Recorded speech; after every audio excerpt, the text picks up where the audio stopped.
Salut, c'est Nicolo et bienvenue dans Très bien habillé, la vidéo hebdo pour être bien sapé. Choisir la bonne chemise décontractée, c'est pas difficile une fois qu'on a la technique. Le terme chemise décontractée englobe toutes les chemises non formelles, mais le problème c'est que de nos jours, l'extrême majorité des chemises sont non formelles et il y a plein de variations. Et une chemise, c'est composé par un certain nombre d'éléments qui apportent chacun une connotation, une saveur. Et en les dosant plus ou moins fortement, vous obtenez une chemise qui va plutôt avec un style qu'un autre. Et il faut juste que vous appreniez à reconnaître ces ingrédients. Le bon col. On en a déjà parlé dans un épisode dédié, la taille du col va immédiatement destiner une chemise à du formel s'il est imposant et à du décontracté s'il l'est moins. C'est pour ça que les chemises dites décontractées des marques avec un style très classique sont en fait plutôt semi-habillées. Même si ce sont des cols button-down censés être plus casual, ils sont pensés pour passer la chemise sous une veste casual mais dotée d'un col d'inspiration tailleur, que ce soit une saharienne ou un blazer. C'est cool mais c'est pour un usage assez précis. Et à l'inverse, on a le vrai col casual contemporain. Là on parle d'une chemise qui ira sous un blouson qui sera porté avec les deux premiers boutons verts que vous mettrez sous un cardigan, un pull, une veste de travail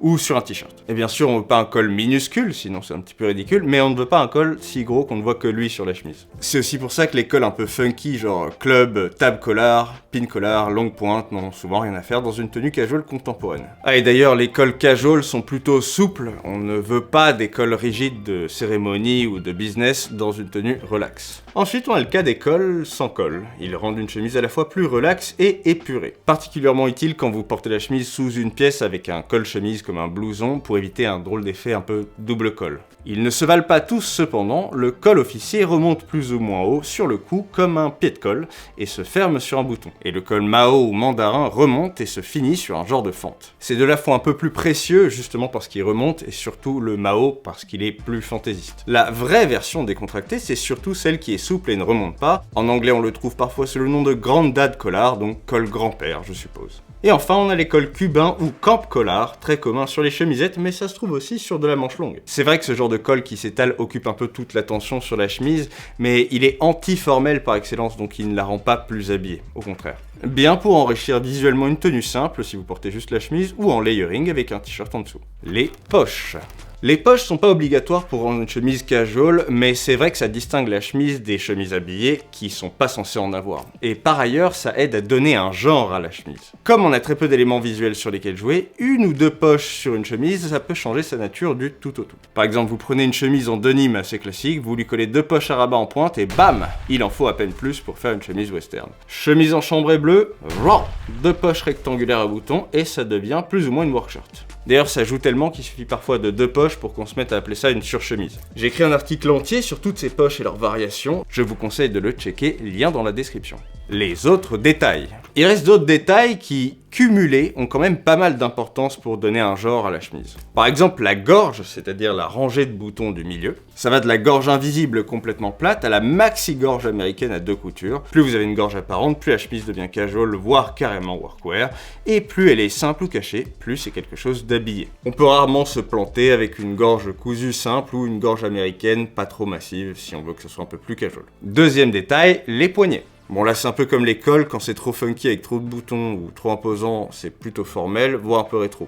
Le biseauté, les poignets mousquetaires, c'est pas trop le propos ici, cherchez pas. L'extrême majorité des chemises casual auront des poignets arrondis classiques, et c'est très bien comme ça. Et là aussi, comme pour le col, poignets rigides, c'est pour du costume, pas pour du relax. Ensuite, on a les coutures. Toujours le même principe, la double ou même triple couture sur une chemise, ça fait workwear, et la couture qui se voit pas, type couture anglaise ou couture rabattue, c'est plus habillé. Et là, en l'occurrence, une couture normale, pas trop visible, ton sur ton, c'est le standard. À la limite, une petite couture blanche sur une chemise en chambré bleu épais ou denim, ça peut donner un petit truc sympa pour renforcer le côté rustique.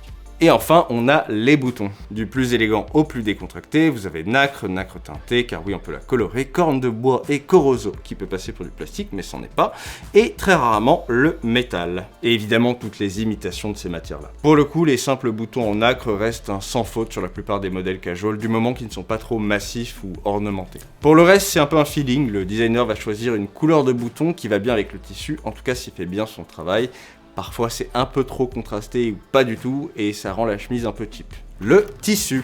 Il y en a beaucoup trop pour tous vous les lister, mais je peux quand même vous donner quelques tips. Déjà côté couleur, les grands classiques c'est bleu clair et blanc, sauf que plus c'est classique, plus on se dit que c'est habillé. Du coup, il faut faire particulièrement attention à autre chose que la couleur, c'est surtout la texture. Plus un tissu a du relief, de l'aspérité, de la nuance, plus il est décontracté. Quand il devient carrément rugueux visuellement comme au toucher, on vire même sur un esprit rustique. Et vous l'avez compris, plus il est lisse et soyeux, plus il est formel et habillé. À la croisée des chemins du formel et du casual, vous avez ce bon vieil Oxford bleu par exemple, assez classique, mais assez texturé. Pour moi, il reste quand même plus associé au registre chic, il n'est pas encore tout à fait dans le décontracté. La chemise en denim est plus casual que l'Oxford, mais notez que d'un denim à l'autre, vous pouvez avoir un aspect beaucoup plus patiné, et donc rustique, ou beaucoup plus lisse, malgré le fait que ce soit du denim, et donc presque habillé en fait. L'incontournable pour débuter selon moi, c'est évidemment un bon vieux chambray bleu clair. Mais des tissus, il y en a des milliers. Effets chinés, mélangés, mouchetés, différents types de tissages, plus ou moins lâches, irréguliers ou non, avec des mélanges de matières. Et ça, honnêtement, vous n'aurez jamais fini de l'explorer, même si pour moi, c'est ce qui rend la chemise encore intéressante après des années. J'ai évidemment pas parlé des motifs, car le sujet est trop vaste, mais ce sera pour une autre vidéo. Sur ce, abonnez-vous, lâchez un petit pouce bleu et choisissez bien vos chemises.